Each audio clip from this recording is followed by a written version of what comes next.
విజయ వారి దీక్షా శిబిరం వెలవెలబోయింది. విజయ వారి ఆమరణ దీక్షకు వర్షాభంగం, కుప్పకూలిన గుడారాలంటూ కొన్ని పత్రికల్లో వచ్చిన వార్తల పరంపర చూసిన తర్వాత అసలు ఆవిడకు కరెంటు సమస్య మీద ప్రభుత్వం మీద పోరాటాలకు దిగే నైతిక హక్కు ఉంటుందా? మా ఆయన ఉచిత కరెంటు ప్రవేశపెట్టి రైతుల్ని ఆదుకున్నవాడు. ఈ ప్రభుత్వం వచ్చి వాళ్ళ నెత్తి మీద మోదేస్తోంది కాబట్టి నాకంటే ప్రభుత్వం మీద పోరాడే అర్హత మరెవ్వరికీ ఉండబోదనేది ఆమె పార్టీ వాదన. అసలు కోర్టుల్లోని డిఫెన్స్ లాయర్లంతా ఇలాంటి రాజకీయాల దగ్గర నుంచి సమర్థించుకునే టెక్నిక్లు నేర్చుకోవాలి. శ్రీమతి విజయలక్ష్మి ఉరఫ్ విజయమ్మ వారు నిర్మాణాత్మకంగా చేపట్టుకున్న ఆమరణ దీక్ష అందరికంటే ఆలస్యంగా ఎందుకు ఆరంభమైందన్న చర్చను కూడా ఇక్కడ ఉటంకించుకునే తీరాలి. మొదట ఎర్రనలు దీక్ష చేపడితే అక్కడికి అన్ని పార్టీలతో పాటు కొంతమంది కాంగ్రెస్ లీడర్లు కూడా వెళ్ళిపోయి సంఘీభావం ప్రకటించేశారు. అంతేనా, ఇది సంఘీభావమే కానీ సమైక్య పోరాటమేమీ కాదుగా అంటూ ముఖ్యమంత్రి లైట్ తీసుకున్నారు.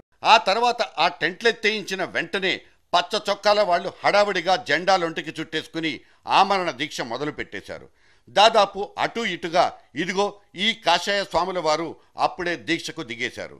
దీంతో కంగుతిన్న జగన్ పార్టీ తాము కూడా కరెంటు కష్టాల మీద ఆమరణం చేయకపోతే చెడిపోయిన వాళ్ళం అవుతామనుకుంటూ ఇదిగో ఇలా దీక్షకు దిగేశారు విజయమ్మవారు.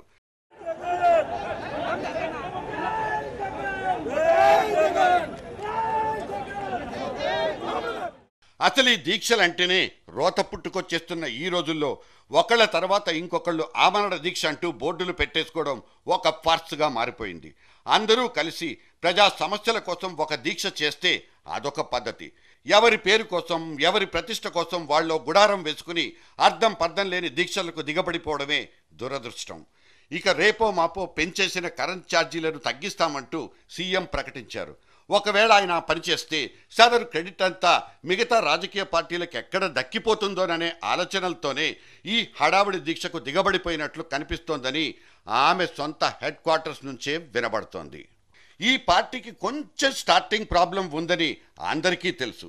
వాళ్ళ నాయకుడి నుంచి ఆదేశాలు అప్పటికప్పుడే అందే అవకాశాలు లేవని, అందుకు జైలు అధికారుల్ని దాటి నాయకుడిని కలిసి అనుమతులు పొందిన తర్వాత మాత్రమే దీక్షా కంకణాలు ధరించాల్సి రావడంలోని ఆలస్యాన్ని పాపం జనసామాన్యం సానుభూతితోనే అర్థం చేసుకోగలరు. అందుకే ఆలస్యంగా రిలీజ్ అయిన విజయవారి దీక్షా చిత్రానికి ఆదరణ కూడా లభిస్తుందని ఆ పార్టీలోని జంపవడానికి సిద్ధంగా ఉన్న ఇంకొంతమంది ఎమ్మెల్యేలు ఆశపడిపోయారు. ఇటువంటి ఆశావాదుల మనోభీష్టాలు ఎలా ఉన్నా పాపం ప్రకృతికి మాత్రం కాచింత కనికరం కూడా లేకపోయింది. ఈ గాలివాటు రాజకీయాల్ని, గాలివాటు బతుకుల్ని చూసి అది మాత్రం జాలిపడిపోలేదు. అందుకే గుడారాల్ని కుదేసి పారేసే గాలివానతో అటాక్ చేసేసింది. అయితేనేం నిరుత్సాహపడిపోకుండా సదరు చిత్రం ఇంటర్వెల్ తర్వాత కూడా ఆడేస్తోంది. మరి ఇంతకీ ఆమె దీక్ష చేయడానికి నైతిక హక్కు ఎందుకు లేదన్న వాళ్ళ వాదనలు మనం చెప్పే తీరాలనుకున్నాం. ఎడాపెడా వాగ్దానాలు చేసే చేతికి ఎముకే లేని ఆ రాజావారు ఆనాడు విసిరేసిన వరాల మూటల మూలంగానే ఈ కరెంటు కష్టాలు వచ్చి పడ్డాయన్న వాదనలో భేషైన నిజాలున్నాయి. రెండో వాదన లేకుండా అందరూ ఏకగ్రీవంగా అంగీకరించి తీరాల్సిన నికార్సైన వాస్తవాలు ఇందులో ఉన్నాయి. ఆ దానకరుడు వదిలిపోయిన వట్టి గేదే ఇవాళ ఈ జెన్కో అనబడే సంస్థ.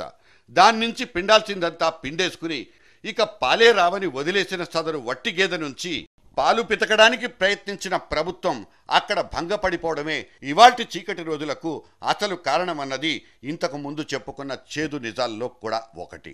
ఇక ఎవరికిస్తున్నామో, ఏవిస్తున్నామో, ఎందుకిస్తున్నామో, ఎంత ఇస్తున్నామో ఏవి ఆలోచించకుండా పవర్ ప్లాంట్ల ఫైళ్ల మీద సంతకాలు పెట్టేసిన వైనాలన్నీ కూడా బెడిసి కొట్టాయి. ఇన్నేసి ఉచిత వరాల మూటల్ని విసిరేసి తాను కట్టుకున్న పాపాల మూటల పర్యవసానాలే ప్రజలకు శాపంగా పరిగణించాయి ఇవాళ.